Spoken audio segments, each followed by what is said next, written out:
Good morning, Northeast Kansas. You're watching KSNT News at 6. Good morning, everyone. Happy Monday. I'm Brittany Moore. And I'm KSNT News Storm Track meteorologist Kyle Borkett. Hope you had a nice weekend. We saw a little bit of snow yesterday morning. My dogs, well, one of them liked it. The other one didn't as much. But we warmed things up yesterday afternoon. I was grilling outside, about 60 degrees, a similar temperature forecast today. However, we have some nuisance weather to talk about. Let's get right to it. Some freezing fog across our southern and easternmost counties, down to about a third of a mile of visibility between places like Emporia, Linden, Topeka, Auburn, Lawrence, even Baldwin City, so mainly across the Kaw River and areas farther to the south and east. Even if you have to drive to Kansas City this morning, in western Missouri, KC-Mo, they are also seeing some fog, so keep that in mind. And it is cold enough that maybe that fog could make for a couple slick spots on the roadways. And oh, by the way, if your car has been parked outside, you don't have a garage or an overhead since late last night, you probably need to give yourselves a few extra minutes and use some of that elbow grease. You probably have a lot of frost on your windshields. 25 degrees this morning, foggy and cold. Heading home, an isolated chance for a rain shower with high temperatures approaching 60. Clouds increase today. The chance for rain increases today, and also due to those south winds, rather, we're going to see those gusting up to 30 miles an hour. Here's a visual of that dense fog advisory across our southern and easternmost counties, not set to expire until 7 o'clock this morning. In a few minutes, a closer look at those rain chances for today, but an even closer look in timing out those rain chances for tomorrow night. That's Tuesday night. We'll take a look at those later on in the show. This is not a joke. Moonlight has won Best Picture. Moonlight, Best Picture. Possibly the biggest words of the night. You heard them right there. And in case you did miss the news out of Hollywood last night, a big-time mix-up at the biggest awards ceremony in showbiz. The stars and producers of La La Land took the Oscar stage after being named the winners for Best Picture. Their celebration, though, quickly came to an end when one of the winners said Moonlight had actually won. Warren Beatty says he opened up the envelope that said Emma Stone La La Land. The confusion around exactly what happened continues on this morning, but everyone involved still says the flub does not take away from all of the excitement. I think everyone's in a state of confusion still. Excitement, but confusion, so there's no real, I don't really have a gauge of the atmosphere quite yet. I need to, check in, but I think everyone is just so excited for Moonlight. Despite the mistake, it was still a great night for La La Land. Director Damien Chazelle made history as the youngest person to ever win Best Director, and Emma Stone won Best Actress. In the meantime, Casey Affleck won Best Actor for his performance in Manchester by the Sea, and Viola Davis took home Best Supporting Actress in Fences. With that, I would like to toast the great, great governors of the United States. Thank you. And it was also a big night for President Trump. The president there toasting state leaders from all across the country at the governor's ball last night.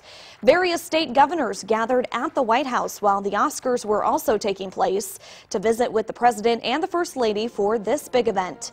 This was Melania Trump's first time hosting a major social event at the White House. President Trump touched on major issues facing the nation, even giving a preview on a possible health care fix. And our very own Governor Brownback made an appearance at the event.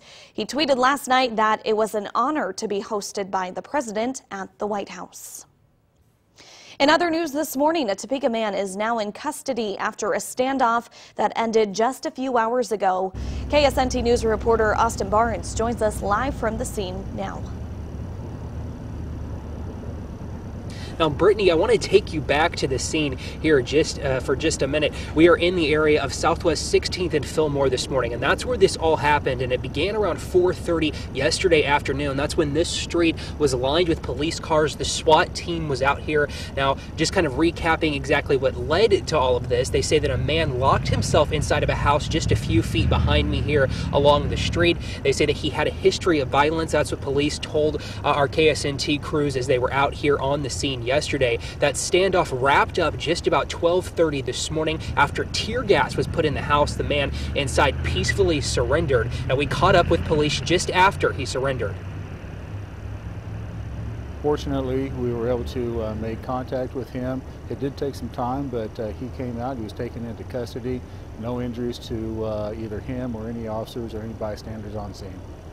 Now the scene out here is clear this morning. We've been out here all morning long. We're still waiting to find out what the victim's name is. That has not been released this morning. But again, he is in police custody. So as we find out that information, we'll be passing that along to you. We're going to continue to stick around here this morning, hopefully getting those updates for you. But of course, Brittany, I'm going to toss it back to you in the studio, and we will continue to bring you any more updates here on air, but of course on our website as well, KSNT.com.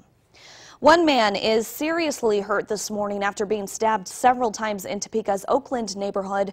We first told you about this situation last night. Police say they were called to a fight yesterday afternoon. When they arrived on scene, they found one person had been stabbed. Officers tell us the suspect was also hurt in the altercation and is currently suffering serious injuries. Both people were taken to a local hospital, and police are watching the suspect while he is recovering from his injuries. A woman accused of killing a mother and kidnapping her newborn daughter will now face a judge today. 34-year-old Yesenia Sesmas is scheduled to be back in court this morning, where she is accused of killing Laura Abarca Noguera and kidnapping the woman's daughter, 6-year-old Sophia, back in November. Sesmas was charged earlier this month with 10 counts, including first-degree murder and kidnapping. We will continue to bring you the very latest on her sentencing as that becomes available. More than 1,000 people came together to remember those who are affected by the Olathe bar shooting last week. They marched around the Olathe Ball Conference Center last night, saying their message is simple. They want peace, and they want families of the shooting victims to know these men are loved and cared for. Participant Margie Burton says our community and our country needs to see more of this kind of action. We need to come out and be in solidarity with everyone who's been impacted by this. We are all one family. After an hour of marching, the group arrived back to the front of the conference center, but the building quickly reached capacity. Even though a large group outside of the building could not be in the conference center at the time due to capacity, they still did take part in the prayer vigil, showing love and respect. And some good news this morning for patient Ian Grillet, who is continuing to improve at the University of Kansas Health System this morning after being shot in the hand and chest while watching basketball with friends during the Olathe Bar and Grill last Wednesday. 2 men were killed in the shooting, which is now being investigated as a potential hate crime. Grillet and his family say it is very difficult to put into words how grateful they are for the outpouring of community support. Grillet says the support of the community and strangers has renewed his faith in people and makes it easier for him to concentrate on getting well. I was more than happy to risk my life to save the lives of others. There was families, there was kids inside that bar. It was 7:15 watching the greatest college basketball team ever, Kansas Jayhawks. They had to go in there. So I couldn't let the opportunity of him going in and hurting a family. It wouldn't stand all right with me. I had to do something. Doctors say Grillet is doing well, but will remain in the hospital just a little while longer. They add that the road to recovery ahead for Grillet is long and paved with physical therapy and doctor visits. Funeral services have now been set for a former Jefferson County Sheriff this morning. Services for Roy Dunaway will be on Wednesday morning at 11 o'clock at the Highland Community College Perry campus.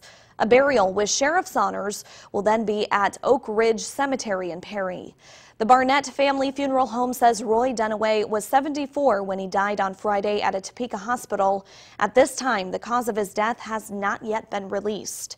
Roy Dunaway served in law enforcement for 39 years. Roy served as Jefferson County Sheriff for 25 years before retiring in 2008.